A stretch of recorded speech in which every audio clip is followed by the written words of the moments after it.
আসসালামু আলাইকুম। সেদিন আমার নতুন বাড়িটা দেখে, আমার নিজের বাড়ি, আমার নতুন বাড়ি, নিজের বাড়ি, এই বাড়িটা দেখে আপনারা অনেকেই অনেক ধরনের কমেন্ট করেছেন যে আমার পানির ট্যাঙ্কি কোথায় আছে, মোটরের যে ট্যাঙ্কিটা থাকে সেটা কোথায় আছে, তারপর রান্নাঘরে কি সিস্টেম একটু দেখবেন আপনারা ভাইয়ারা।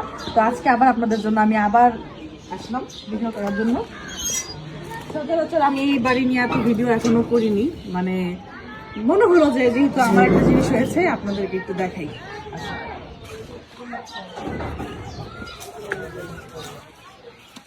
এই যে ঢুকতেই এখানে উপরে রেখেছে হচ্ছে যে মোটরের যে পানিটা উঠে আসবে ট্যাঙ্কি, এটা উপরে সেটিং করা হয়েছে।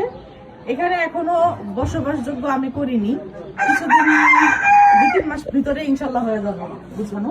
আর আপনারা দেখতে চাইছিলেন হচ্ছে রান্নাঘর, আর বলেছিলেন যে বাউন্ডারি ওয়ালটা কতটুকু উঁচা দিয়েছেন। বাউন্ডারি ওয়ালটা দেখেন আমার এই পর্যন্ত উঁচা দেওয়া হয়েছে, এটা আরো বড়, আরো উঁচা করবো, একজন মানুষ সমান উঁচা করে তুলবো। এটা যখন উঠবো, ওঠার মানে ইয়া হবে, ডেট হবে, তখন আমি ইনশাল্লাহ এগুলো কাজ করবো, উঁচা দেবো।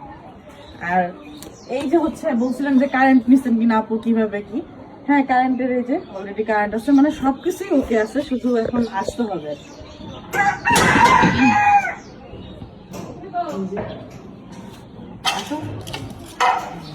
আর সবাই বলেছিলেন যে আপু আপনার রান্নাঘরটা, এই যে রান্নাঘরটা,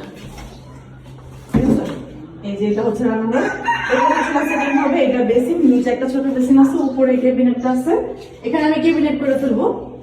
আর এই হচ্ছে রান্নাঘর, একটু স্পেস ছোট কারণ বাড়ির জায়গাটা খুব কমই ছিল।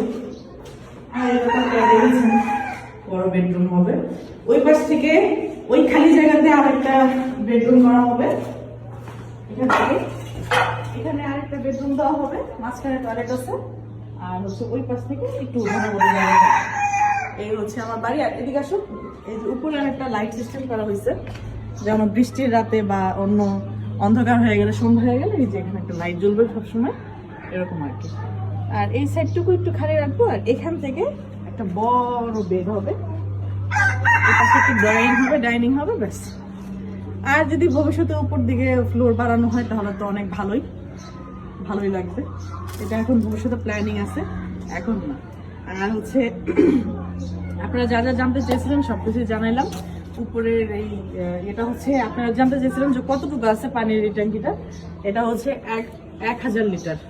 ফার্স্টে 500 লিটার দিতে চাইছিলাম, কিন্তু 500 লিটারটা আসলে একটু কম হয়ে যায়, এ কারণে 1000 লিটার দিচ্ছি, যাতে পরিবারের মানুষজন বেড়াতে আসলে বা নিজেদেরও বাচ্চা কাচ্চা হইলে যেমন মানে পানিটা কখনো শর্ট না পড়ে, ঘন ঘন পানি না তোলা লাগে, এই আর কি। ঠিক আছে, তো এখন আপাতত আমার চাচিমা আবার এখানে অনেক ধরনের গাছ রোপণ করছে, যেমন সিম গাছ, তারপরে হচ্ছে নিচে কিছু মরিচ গাছ আছে অনেক সুন্দর। এগুলো যদি কখনো ভবিষ্যতে বাড়ি করা হয়, মানে এই সামনেরটুকু, তাহলে পরিষ্কার করে ফেলা হবে, এই আর কি। এটা হচ্ছে বাড়ির মেন গেট।